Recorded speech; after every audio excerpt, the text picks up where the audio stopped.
This video is sponsored by CasperChess.com. What a selfish advert. Anyway, let's get right into the video. Right, so in my yesterday's video, I was showing you some of the common traps that Scotch Gambit players like playing and how to avoid them. But what I didn't do in that video was to give it a try by playing a live match on Lichess, which is what I'm going to do in today's video. So stay tuned and don't skip.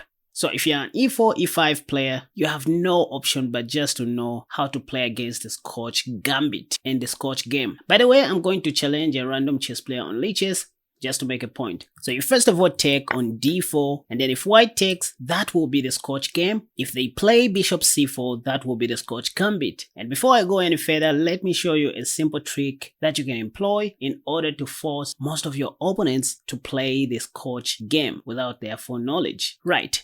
So after pawn to e4, what I like doing if I want to see the Scotch is to start with knight c6, then Nc3 defense, which temporarily gives white the whole center. So d4 is what most people play on move 2, after which you can now go pawn to e5. This is the Nc3 defense Kennedy variation, one opening that took me from 1600 all the way up to 2200, like for real. So yeah, if white plays pawn to d5, I'm very happy because my idea is just to relocate my queen's knight to the king side like this, and then after something like knight c3, the top played move, I just go bishop b4, pinning this knight to the king. I don't know why, but most of my opponents play bishop d3 by this time, allowing me to, double up their pawns like this, after which I just go pawn to d6, stopping c5, and after knight to f3, the plan is to place two knights on the king side like this, and then castle shot on the next move. And one little trap that I learned in the Kennedy variation when I was growing up is this one where I end up taking my opponent's light squad bishop for free. How? For example, say white plays bishop g5, pinning my knight to the queen. I just go h6, and most of them play bishop e3. Their idea is to push pawn to c5, which I immediately stop with b6. And whenever I see pawn to a4, I play a5 to lock the queen side like this, and now there's no game on the queen side. The job is now on the king side. This is where I should focus the most. h3 may be played, maybe stopping bishop g4 pin, and then I play knight h5. This is where the Kennedy variation trap begins, e.g. if white takes the e5 pawn, that looks to be free because, most people think they are sacrificing their knight so that they can take back on h5, forgetting that you can take back with your g knight, and after queen takes, you take that free bishop like this. So this is very effective, you guys. Go and give it a try. And that's the first reason why I like starting with knight c6 on the first move, forcing pawn to d4, and then I go pawn to e5. But see, most of my advanced opponents don't usually play pawn to d5 because this leads to a closed game and they don't like it. So they play knight f3, probably without them realizing that they are now playing the Scotch Game, which I wanted from the word go. So this is how I force most of my opponents to play the Scotch Game against their wish. So it's like white started with e4 and I played e5. Then after knight f3, I played knight c6, and then white plays pawn to d4. This is what is happening right now. But most white players won't know. And now this is where I advised to take on d4,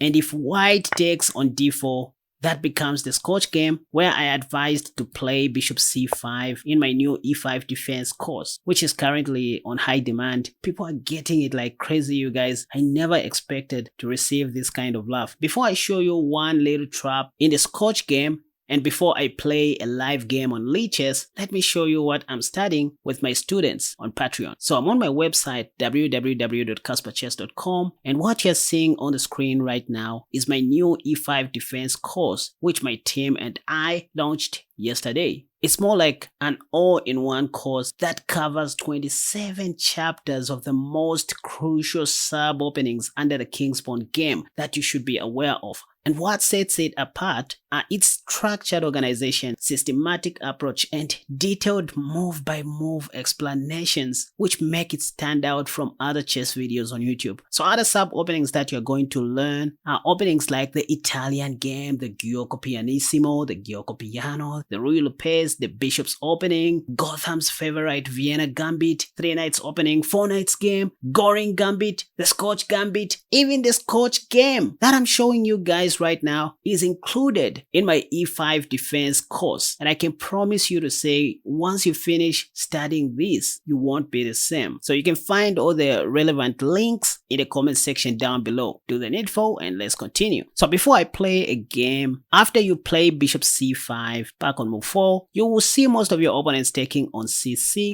after which I recommend you go queen f6 check, ignoring this knight. And I can tell you what, most of your amateur opponents won't see the real threat here. If they play something like knight c3 for example, you can simply checkmate on f2 like this. Anyway, white just has to do something about this. One move that shocked me was queen e2 in an effort to stop checkmate on f2. But this becomes way much easier because you can just simply take like this and say after knight c3, now you go bishop e6. Probably white wants to castle long, so they are going to play something like bishop e3, and here is a romantic move that you guys need to learn. It's not a winning move, but just something to take your opponents out of their prep and out of their comfort zone. Try to guess the best move in this position before I move on. Let's go.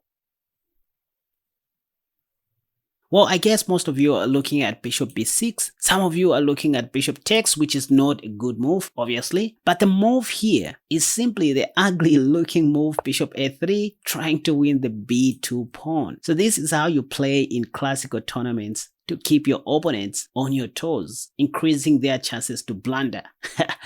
Anyway, the thing is, if white takes your bishop, they will simply lose due to queen takes c3 check, and on the next move you're going to win a free rook. And you know what? Speaking of this move, bishop a3, I was shocked to find that the top played move in the Lichess database, as you can see, is castle short, which is again a losing mistake due to queen takes c3 this time, cause the b2 pawn is pinned to the king. What's wrong with people?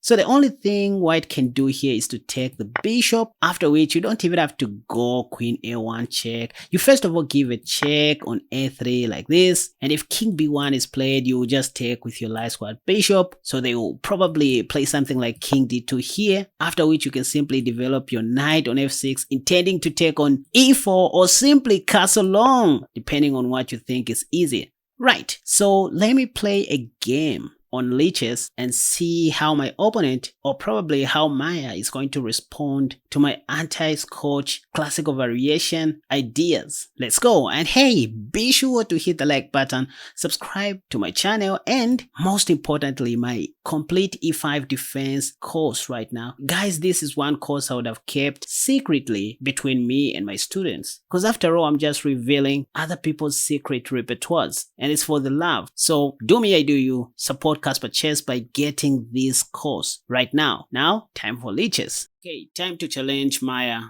So I want Maya to play the Scotch game. I want to show you guys how to play against the Scotch game. And in case you are confused, Maya is just a chess bot that was trained to play like a human opponent, like a 1500 rated chess player or like a 1600 rated chess player. So this is very different from Stockfish or any other chess engine you know. So here Maya just played bishop e3 after taking on d4. So I played knight c6 and then bishop e3. Sometimes people like taking on c6 and then I go queen f6. That's what I like doing. So anyways, let me go queen f6 even here. So this is the right way to go about it. Pawn to c3. So let me just show you what would have happened if white took on c6. So I would have taken on e3 with my dark squad bishop. So knight takes c6 can be met with bishop takes e3. So Maya played c3 anyways. Now I can go knight g e7. Yeah, giving my dark squad bishop a blind eye. Because if knight takes c6 again, I have bishop takes e3 and queen takes f2 checkmate. So there we see bishop c4 and castle short. Oh, Maya is playing very fast, you guys. But I'm sure it will slow down a bit in the middle game. So castle short, And now I can go knight e5 if I want to, just to take advantage of the light squared bishop, or bishop b6 or pawn to d6. The thing is, after white castles short in this particular line, you need to secure your dark squared bishop somehow. So bishop b6 is a great way to go. And there we see knight a3 for some reason. Okay, so now I can go pawn to d6, paving way for my light squared bishop. It needs to be involved in the game. Again, knight ac2. What is wrong with Maya? Anyways, it's trying to imitate how a typical 1500 rated chess player would play in such positions. So queen f3. Queen f3 stops me from playing bishop h3, but I have knight e5, double attacking the queen and the light squared bishop. So knight e5. Yep, so now I can get rid of the light squared bishop, right? Maya just played queen e2, so let me go knight takes c4. Right, so now I can take on e4. That's just a free pawn, by the way. So queen takes e4, and there we see rook f e1. What can I do here? I see something like bishop h6 coming after knight g6. Yep. So that's what we call psychology chess, you guys. I've always been saying this. Learn to predict your opponent's moves. That way it becomes easier for you to punish them or to checkmate them. Okay, now Maya played bishop e3 after I played queen h4. And now I'm thinking what to do next. Because it seems like I don't have many moves, but I can go pawn to c6 if I want. And then I'm also thinking of playing pawn to c5. That makes sense, but honestly, I don't know how to continue from there. So I think let me just go pawn to c6. Yeah, pawn to c6. Next, I might play pawn to d5. There we see knight f3 attacking my queen, so I need to do something about that. What? Wait a second. The queen is just hanging, right? So queen takes c4.